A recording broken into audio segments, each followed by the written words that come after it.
I can't hear anybody. Hello? Yeah, Coach. Did Khalil come out of that game okay? I mean, he got kind of banged up at the end, and just how's the wear and tear kind of added up on him, and how's he kind of handled that in the last couple of weeks? Well, we had to give him the day off yesterday, so he basically went through treatment. Um, so I'll know more today when we practice to see where he is. Todd and Mike Schumann. Hey, Mike, had a question about Gabe Cupps and defense and specifically dealing with screens. That's just kind of part of the job description for guards, but he's a smaller guard, so he has to fight through those screens. Seems like teams are trying to take advantage of that a little bit. When he tries to fight through the screens, he got called for a couple fouls the other night. What advice are you trying to give him on how to deal with that? What can be done to help him out with that? How are you handling that? It's not just Gabe. They're letting the bigs kind of dominate the screens in the Big Ten, and it's tough, and Gabe being a little bit smaller than some of our other perimeter guys, it's tough getting over them. And I go back to the Penn State game. We were in the drop pretty much that game because they were a team that played downhill, and we got burnt because they made threes. We didn't let them get downhill as much, so it kind of backfired. They made shots which we didn't think they would make, but they made them, and we paid for it.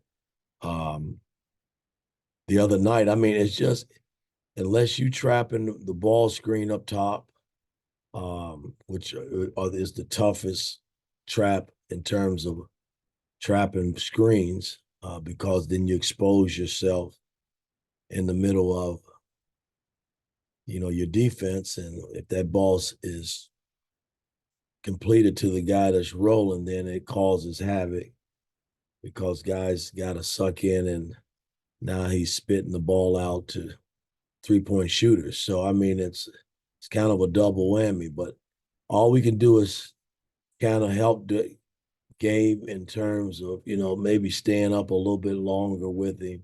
But if he gets knocked off, it's tough. He's kind of almost in a switch position with the bigger guy, which we don't want. So that's kind of the nature of the beast with all the Big Ten guards. They're letting the bigs actually set the screens, and some of them look illegal, probably from the eye looking at it, and some of them are illegal, but they're not calling it. Mike the Mason. Yeah, good morning, Coach.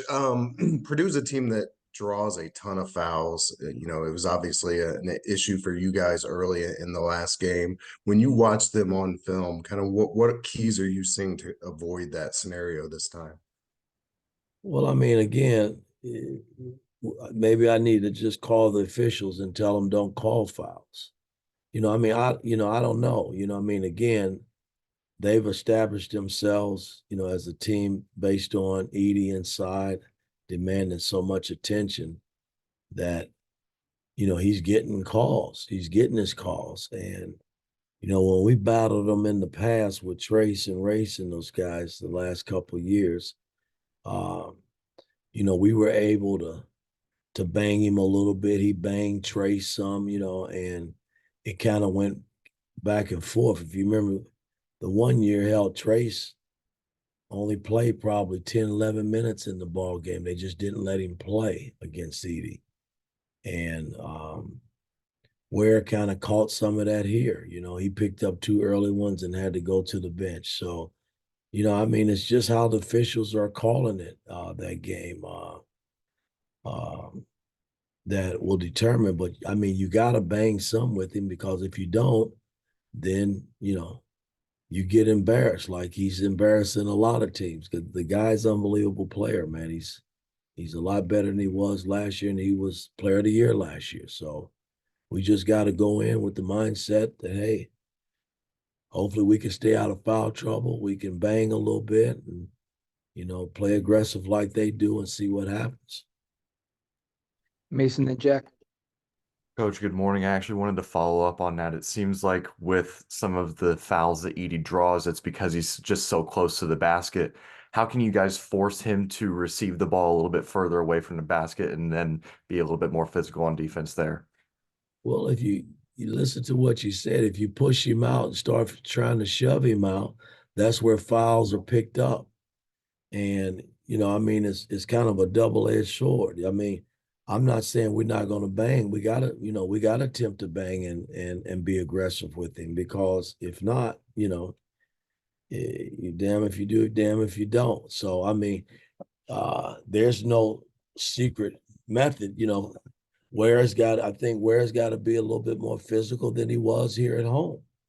So he doesn't establish, deep low post catches. I mean, that's, we might try maybe fronting him some. I don't know yet. We'll start working on some of that today. We met yesterday on it, and we'll try to come up with a game plan between now and Saturday and see where it leads us. Projecting Zion. Yeah, Mike, Purdue obviously has a pretty similar team to last year, but one of the additions they made was Lance Jones, the guard transfer. Just what has he added to that group that maybe that they didn't have last year that has kind of changed them? A guy that can handle the ball and make basketball plays off the bounce, and he's a good ass 3-point shooter. He shoots the long ball pretty well. So I mean, and he's a tough kid. I mean, he competes. He likes to compete, and it was a great pickup for him. He was a tough matchup here for us the first game.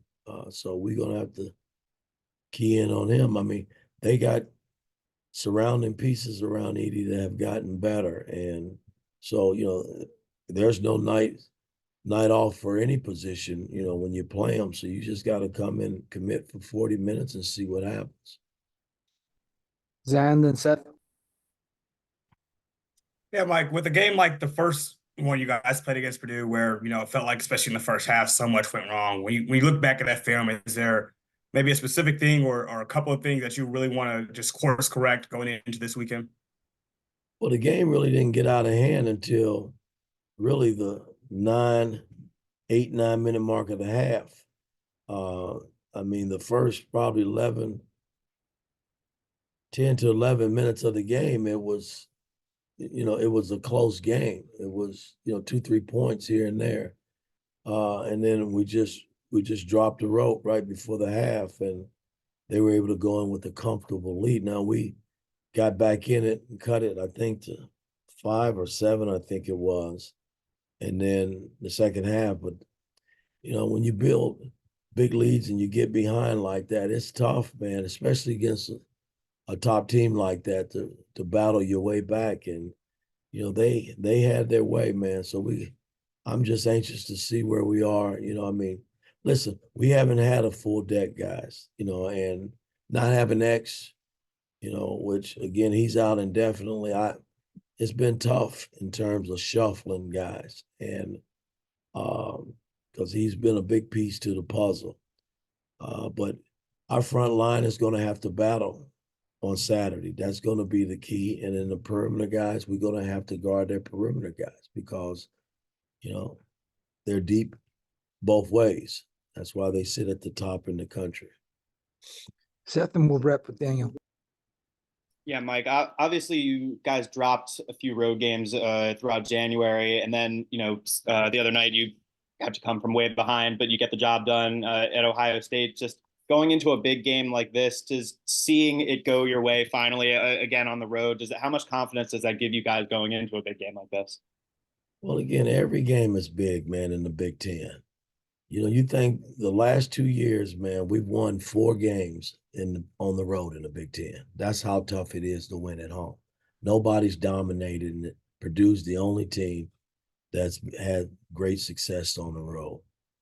Everybody else is hovering around 2. Some's got 3 wins on the road. Some don't even have any on the road. So, I mean, it's not easy winning on the road in the Big Ten. That's why it's so important to protect home. Because if you do and you go out and you get 3 or 4, Big Ten wins on the road, you're pretty damn successful if you win at home. And so, we gotta go back and try to find two games on the road that we gave away at home. I mean, that's kind of how I look at it. And Purdue's next up. You know, they're great at home. I don't think they might have lost one game at home, or they might be undefeated at home. I know Northwestern is undefeated at home, and Nebraska is undefeated at home, I believe. But it's tough winning on the road. You got to do everything right. I thought the other night we did everything right the second half to get back in the game and made all the plays down the stretch coming home to win it. And you know, that's I applaud my team because they didn't quit. They kept fighting, and Gallo made big plays. Anthony hit the big shot. Malik made plays, and we got defensive stops and key rebounds. So, I mean, and that's what it takes to win on the road. It's not that easy. You got to go out and commit for 40 minutes and do everything right and have a little luck on your side, and hopefully you can come out with wins. That's how it's done. Daniel, last one. Yeah, looking at CJ and Caleb, I know early in the year you mentioned needing more from them. I think they've got a combined 3 points in the last 4 games. What do you feel like has maybe prevented them from making that next step, I guess, so far this year? You know, I wish I knew. I mean, because they have worked, you know, I mean, in practice they work. You know, I just got to find some confidence somewhere in one of them, if not both, because it's tough. You can't just play six guys. I mean, you know, Walker played a little bit in that game. I played Peyton very little. And then Anthony played a big chunk of minutes along with the starters. You know, I just got to keep working and try to get them where I need them to be, man. We still got a lot of basketball left, and you know, my thing is when I put them in there, you know, maybe I'm putting too much pressure. They're feeling too much pressure to have to perform, and I don't want them to feel that way. So I got it. That part of it I got to figure out. All right. Thanks, Coach.